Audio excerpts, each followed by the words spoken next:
E agora vamos conversar sobre esse livro aqui, João Grandão. Tem como a gente dar um close, né? Mostrar a capa dele aqui. Acho melhor não é soltar a câmera, né?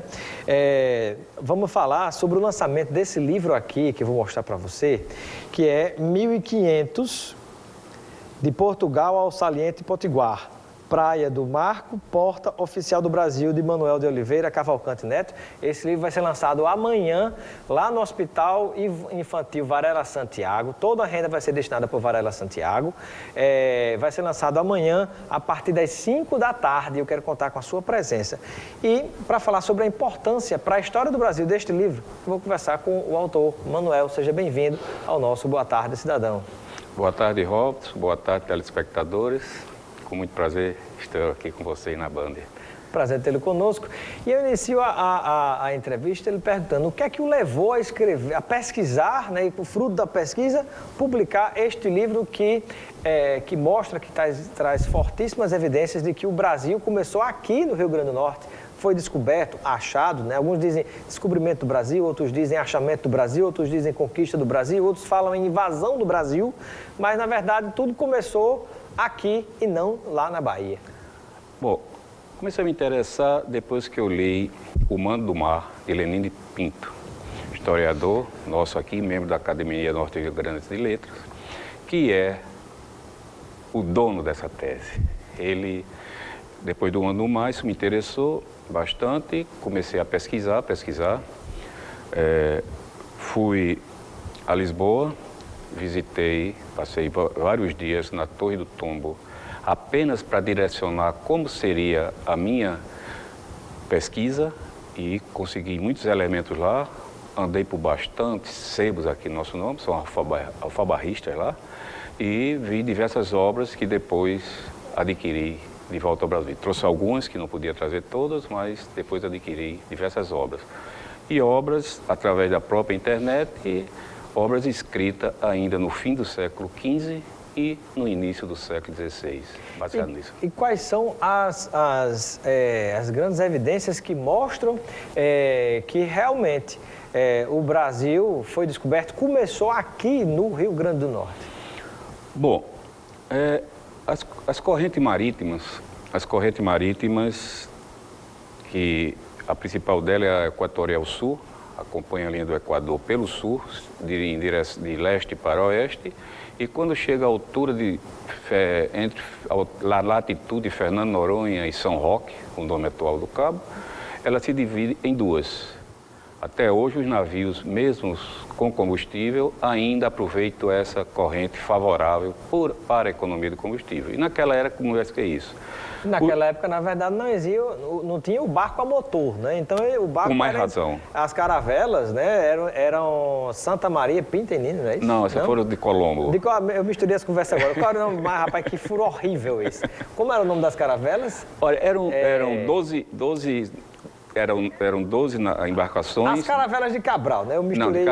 Até hoje não se sabe ao certo o nome de todas as caravelas. Você sabe apenas a nau Capitânia, que era a nau de Cabral, que era uma nau de 360 tonéis aproximadamente, ou seja, a capacidade de levar 360 toneladas, era mais ou menos equivalente a isso, e ela se chamava El Rei, em homenagem a Dom Manuel. Bom, enfim, a questão é que, como os barcos, as caravelas, não tinham motor, né, eles iam empurrados pelo vento.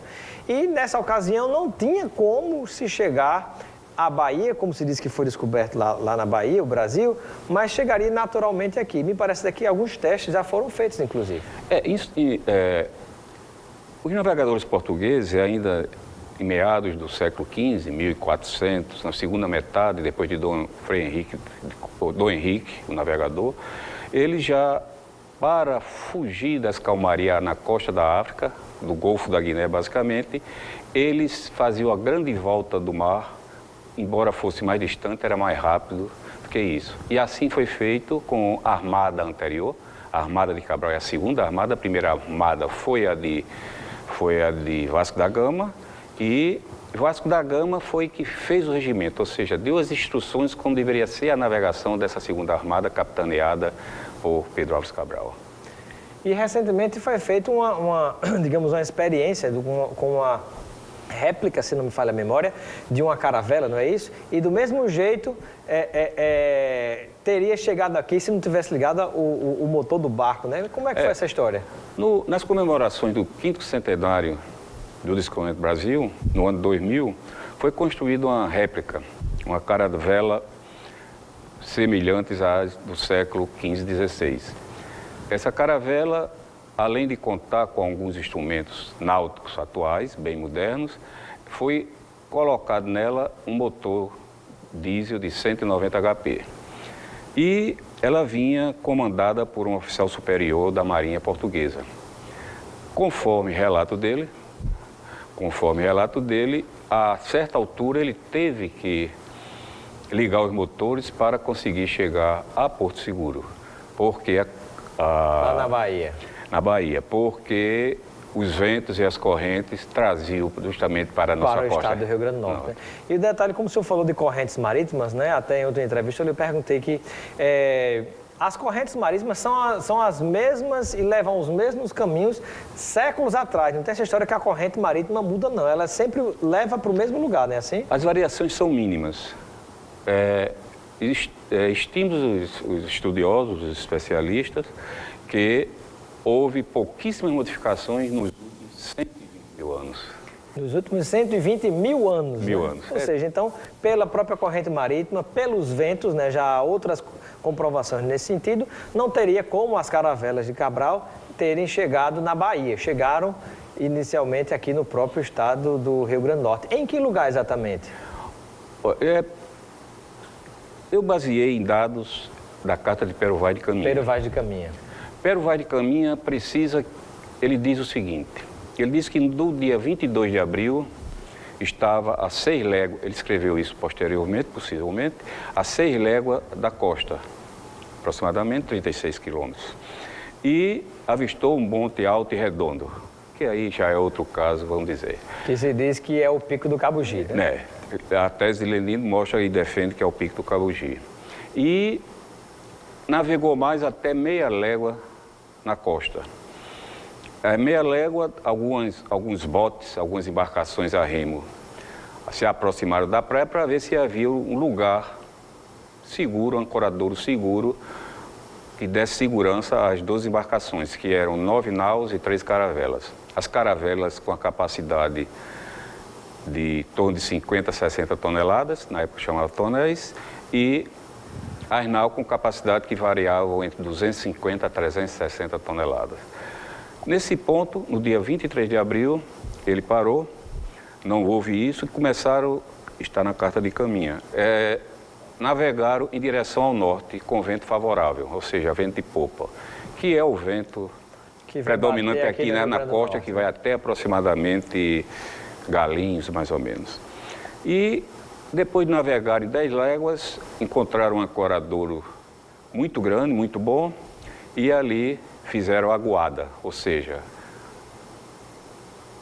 pegaram água, lenha e também frutos, algumas coisas para a navegação, que era um dos grandes problemas dele, era a água.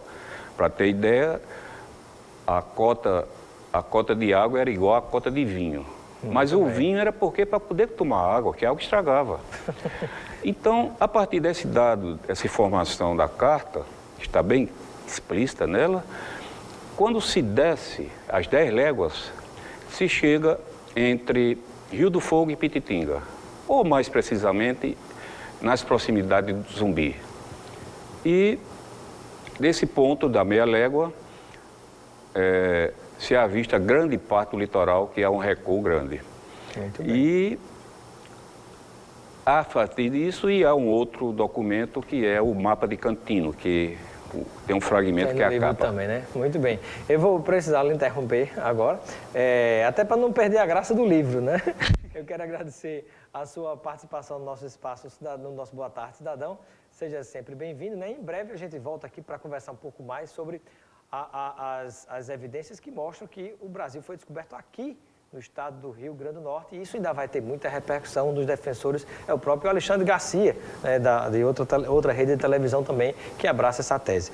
Bom, eu quero agradecer a sua presença, reforçar o convite, né, que vai ser Amanhã, quinta-feira, a partir das 5 da tarde, lá no Varela Santiago, você vai poder adquirir este livro, que é de Portugal ao Saliente Potiguar, Praia do Marco, porta oficial do Brasil, do nosso entrevistado Manuel de Oliveira Cavalcante Neto. Então, muito obrigado e receba dos nossos telespectadores o kit de produtos aqui, Lucena.